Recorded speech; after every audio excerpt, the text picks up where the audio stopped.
permainan juga bagus. Jadi anak muda ini Layak main di Eropa? layak, sangat layak. Jadi kalau balik lagi,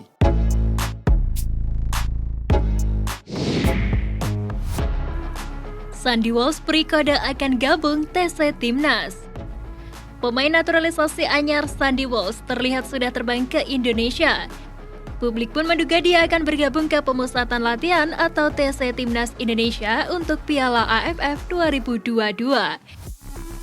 Pemain berusia 27 tahun itu mengunggah Instagram Stories yang menunjukkan dirinya tengah berada di Bandara Brussels, Belgia. Hal itu merupakan kode bahwa Sandy akan mendarat di Indonesia dalam waktu dekat.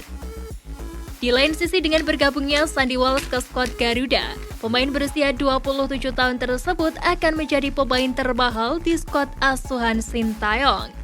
Dilansir dari Transfermarkt, Sandy Walsh merupakan pemain yang berada di urutan pertama dalam daftar ini. Pemain berposisi sebagai bek itu tercatat memiliki nilai pasar sebesar 34,76 miliar rupiah.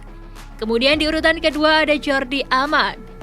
Pemain milik klub Johor Darul Taksib itu memiliki nilai pasar sebesar 17,38 miliar rupiah. Sedangkan Mark Locke menempel di urutan ketiga.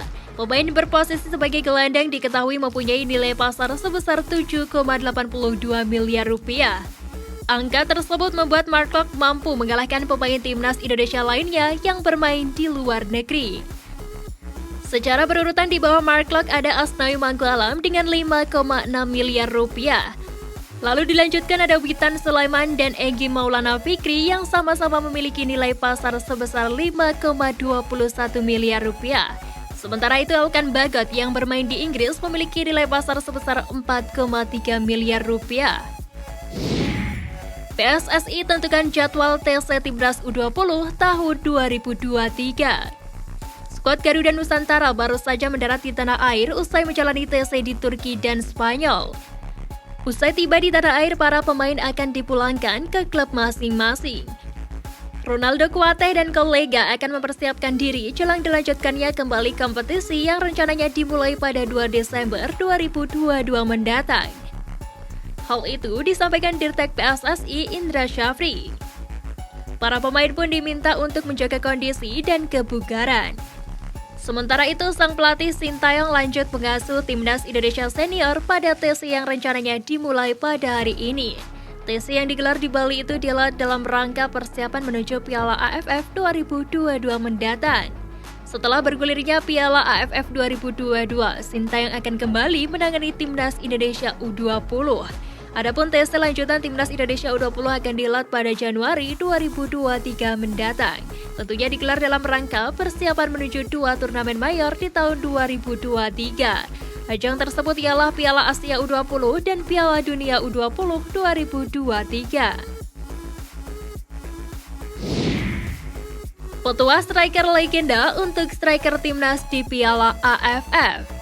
Diketahui pelatih timnas Indonesia Sintayong telah memanggil 28 nama untuk Piala AFF 2022. 4 diantaranya adalah penyerang yakni Dimas Drajat, Dendi Sulistiawan, Muhammad Rafli, dan Ramadan Sananta. Menurut Ilham yang juga ex-striker timnas Indonesia, 4 juru gedor tersebut tentu sudah sesuai kebutuhan Sintayong. Tapi ada satu hal yang wajib diperhatikan dan diterapkan yakni fokus dan konsentrasi penuh di atas lapangan. Ilham menyarankan agar para pemain yang dipanggil ke skuad Garuda agar mengurangi aktivitas di media sosial selama masa persiapan dan berlangsungnya Piala AFF 2022. Tinggal konsentrasi saja, jadi walau tim bagus tapi jika konsentrasi kurang akhirnya terbawa. Di Piala AFF ini mereka harus kurangi main sosmed agar mereka benar-benar konsentrasi, kata Ilham Jayakusuma. Lebih lanjut, asisten pelatih Persita Tangerang itu menyebut segala urusan pemanggilan pemain adalah keputusan pelatih Sintayong. Jika ada pemain yang sedang on fire di klub tapi tidak dipanggil, seharusnya bukan masalah karena pelatih paling tahu kebutuhan tim.